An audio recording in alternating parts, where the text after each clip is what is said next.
How to send money to Chime from Cash app. Hello everyone, welcome to our channel. Let's see how we can do it. So for this, you will have to link your Chime to your Cash app, and for that, we will click on the option of our profile at the top right hand side corner.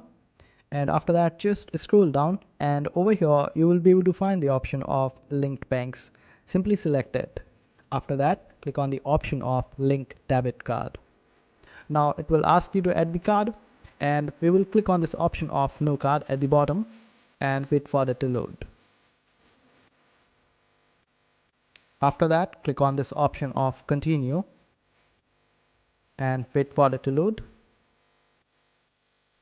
After that, you will be able to find the option of Chime over here. In case if you are not able to find Chime, just simply click on this option of search and search for Chime.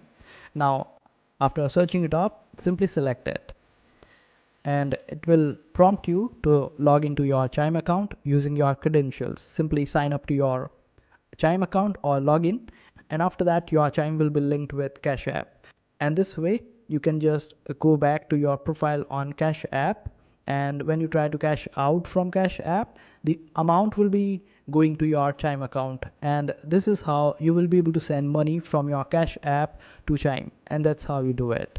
I hope this video was helpful. Make sure to hit that like button and also subscribe to our channel for more helpful videos.